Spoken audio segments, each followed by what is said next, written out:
আরামবাগ থেকে কলকাতাগামী অহল্যাবাই রাজ্য সড়কের 4 কিলোমিটার রাস্তায় খানাখন্দ আর গর্তে ভরা দীর্ঘদিন ধরে। বর্ষার জলে সেই গর্তেই জমে জল, আর তাতেই ঘটছে একের পর এক দুর্ঘটনা। গতকাল এই ভাঙাচোরা রাস্তার কারণে প্রাণ গেল মাত্র 2 বছরের এক শিশু ও এক মহিলার। এলাকায় শোকের ছায়া। এই ঘটনার সামনে আসতেই ফের পথে নামলো আইএসএফ। আরামবাগের মুথাডাঙ্গা বাজারে প্রায় 8 ঘন্টা ধরে রাস্তা অবরোধ করেন আইএসএফ কর্মী ও সাধারণ মানুষ। তবে এবার প্রতিবাদের ধরন ছিল অভিনব।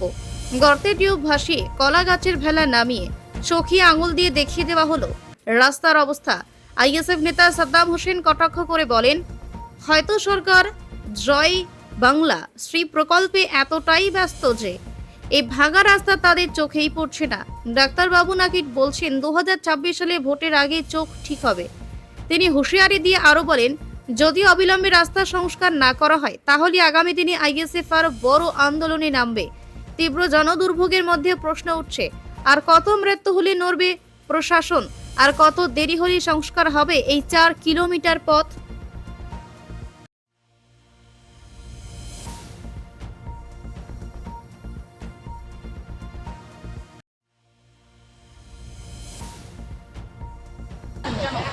দেখুন, পথ অবরোধ করেছি আমরা, কোনো রাস্তায় পথ অবরোধ করিনি। এটা যদি মনে হয় কোনো রাজ্য সড়ক তাহলে পরে তাহলে এই পশ্চিম বাংলার মানুষ কোথায় বসবাস করছে বুঝতে হবে।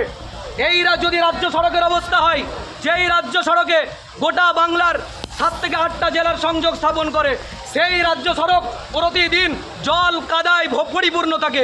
অথচ এই রাস্তা দিয়ে পিডব্লিউডি অফিসার, ডিএম থেকে শুরু করে এসডিপিও, বিডিও, আইসি, ওসি, এসপি, এমএলএ, এমপি, প্রশাসনের প্রত্যেক কর্তা ব্যক্তি, রাজ্যের মাননীয় মুখ্যমন্ত্রী, তিনিও এই রাস্তা দিয়ে যাতায়াত করেছেন।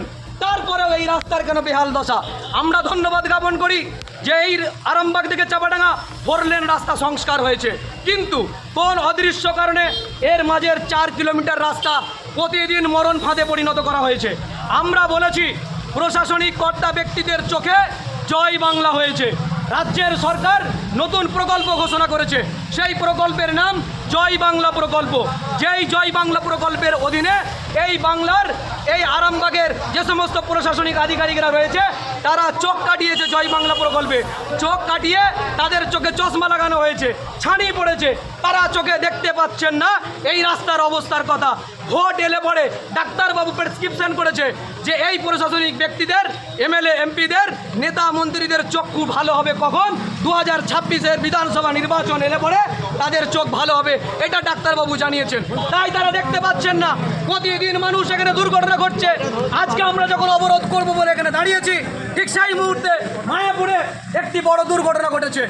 আমরা শুনতে পেয়েছি কোনো স্পট ডেড হওয়ার কথা, আমরা জানি না কি ঘটেছে সেখানে এখনো পর্যন্ত। প্রতিদিন আপনারা যখন সাংবাদিক বন্ধুরা দাঁড়িয়ে আছেন, ঠিক সেই মুহূর্তে টোটো উল্টেছে, একজন মানুষ ইনজোর হয়েছে, বাইক উল্টেছে। 5 মিনিট 10 মিনিটের মধ্যে যদি দুটো টোটো, দুটো বাইক উল্টায়, সারাদিনে কত বাইক, কত টোটো উল্টাচ্ছে।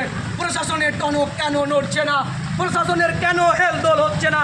তাহলে কি পিডব্লিউডি বলতে চাই, প্রশাসন বলতে চাই, কোনো মানুষ মারা না যাওয়া পর্যন্ত তারা রাস্তা সংস্কার করবে না? এ পর্যন্ত অনেকেই মারা গিয়েছে এই রাস্তায়।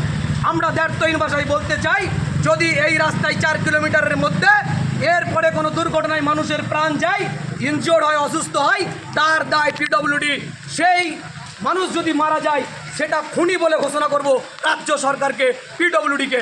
এই দ্ব্যর্থহীন ভাষায় আমরা বলেছি, ইন্ডিয়ান সেকুলার ফ্রন্ট গত 2 বছর পর পর এই একই জায়গায় মাছ ছেড়ে, ধান চাষ করে, কাগজের নৌকা ছেড়ে, হাঁস ছেড়ে প্রতিবাদ বিক্ষোভ করেছে। বাংলা যখন তৃণমূলের সরকার অচল করে দিয়েছে মানুষের হাঁসফাঁস অবস্থা, সেই সময় দাঁড়িয়ে এই বাংলার প্রধান বিরোধী দল তাদেরকে আমরা খুঁজে পাচ্ছি না। এই আরামবাগ বিধানসভার এমএলএ বিজেপি থেকে, সেই এমএলএকে আমরা খুঁজে পাই না। রাস্তা নিয়ে তিনি কিছু কথা বলেন না। আরামবাগ লোকসভায় 4টে এমএলএ বিজেপির, তাদেরকেও আমরা চোখে দেখি না, খুঁজে পাই না। ভোটের সময় দেখতে পাই এই তৃণমূল আর বিজেপি 2 সরকার এক হয়ে গিয়ে গোটা বাংলাকে অচল করে দিচ্ছে, গোটা দেশকে শেষ করে দিচ্ছে। আমরা চাইছি অবিলম্বে এই রাস্তা সংস্কার করা হোক। আমরা রাস্তা খুলে দেব, সাময়িকভাবে আমরা অবরোধ করেছিলাম, রাস্তা মানুষের জনগণের ভোগান্তি হোক। আইএসএফ চাই না, ইন্ডিয়ান সেকুলার ফ্রন্ট চাই না। আমরা প্রতীকী অবস্থান বিক্ষোভ করেছি। রাস্তায় দেখতে পেয়েছেন কলার ভেলা চড়ছে, রাস্তায় দেখতে পেয়েছেন টিউ চলছে। এটা দীঘা হয়েছে, নিউ দীঘা। সেই দীঘার উন্নয়নে বাংলা ভাসছে। পিস নিউজ বাংলা সত্যের পক্ষে, শান্তির পথে।